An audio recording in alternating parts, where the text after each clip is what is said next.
around the world by a monolithic and ruthless conspiracy that relies primarily on covert means for expanding its sphere of influence, on infiltration instead of invasion, on subversion instead of elections, on intimidation instead of free choice, on guerrillas by night instead of armies by day.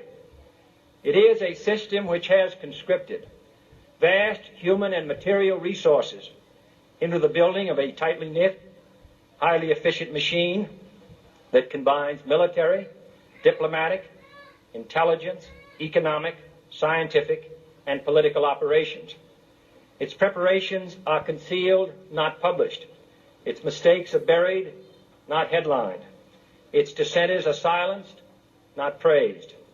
No expenditure is questioned, no rumor is printed, no secret is revealed. No president should fear public scrutiny of his program, for from that scrutiny comes understanding, and from that understanding comes support or opposition, and both are necessary. There is no constitutional basis for a tax on the wages of Americans living and working in the 50 states of the Union. Period. End of argument. If Americans just learned that the IRS was actually knowingly deceiving them, that would be enough for them to rise up and put a stop to it. You caught me unprepared. I'll come back. No, I don't want to do that. There has to be a law, right? Where is the law? Show me the law. Why is the Supreme Court decision a silly argument? I think we're finished. They think it's the law. They have all the guns. You know, it's an authoritarian. Going back to 1913, the Federal Reserve Act was not the only unconstitutional bill pushed through Congress. They also pushed the federal income tax. It's worthwhile to point out that the American public's ignorance towards the federal income tax is a testament to how dumbed down and oblivious the American population really is. First of all, the federal income tax is completely unconstitutional, as it is a direct, unapportioned tax. All direct taxes have to be apportioned to be legal based on the Constitution. Secondly, the required number of states in order to ratify the amendment to allow the income tax was never met, and this has even been cited in modern court cases.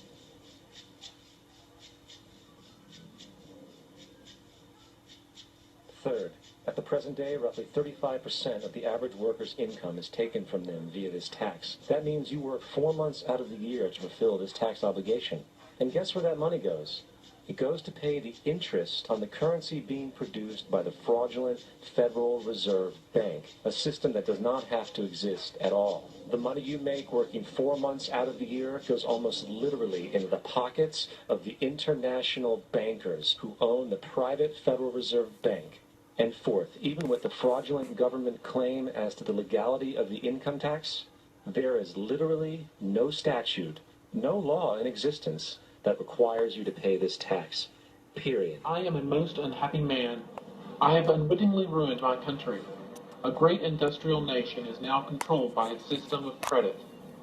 We are no longer a government by free opinion, no longer a government by conviction and the vote of the majority, but a government by the opinion and duress of a small group of dominant men. Woodrow Wilson.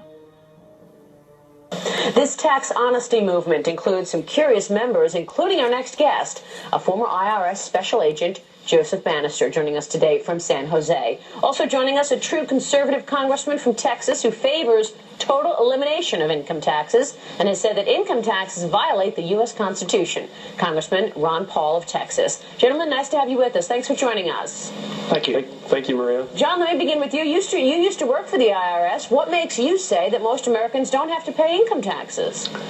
Well, the sheer solidness of the evidence. I did about 2 years of investigation part-time while I was a special agent for the IRS, and really couldn't help but conclude that the evidence showed that most Americans weren't required to pay it, at least not according to the laws passed by Congress. When you agree, you've written in the past that income taxes violate the 16th Amendment. Explain that idea. Well, I'm more concerned about the way the 16th Amendment was passed, and I don't think it was technically correct. And I think Mr. Bannister's correct, and technically we shouldn't have to pay the income tax.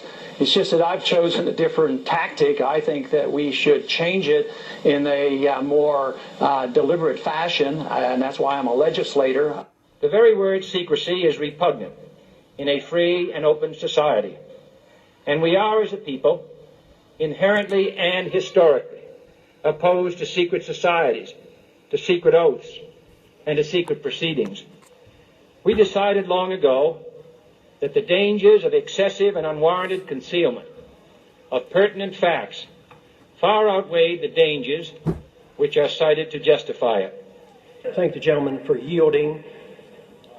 I rise, obviously, in strong support of this legislation. I don't know how anybody could be against transparency, and they want secrecy, especially when the secrecy is to protect individuals who deal in trillions of dollars, much bigger than what the Congress does. And these trillions of dollars bail out all the wealthy, rich people, the banks and the big corporations, international, overseas banks, bailing out Europe, dealing with central banks around Europe and different places.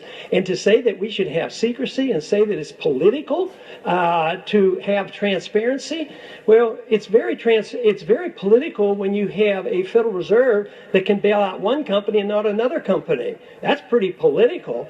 I think when people talk about independence and having this privacy of the central bank, it means they want secrecy. And secrecy is not good. We should have privacy for the individual, but we should have openness of government all the time. And we've drifted a long way from that. The bill essentially removes the prohibitions against a full audit. To audit, we should know what kind of transactions are. We should know about the deals that they made when they were fixing the price of LIBOR. These are the kind of things that have gone on for years and we have no access to. So Congress has this responsibility. We're reneging on our responsibility. We have the responsibility and we have not done it.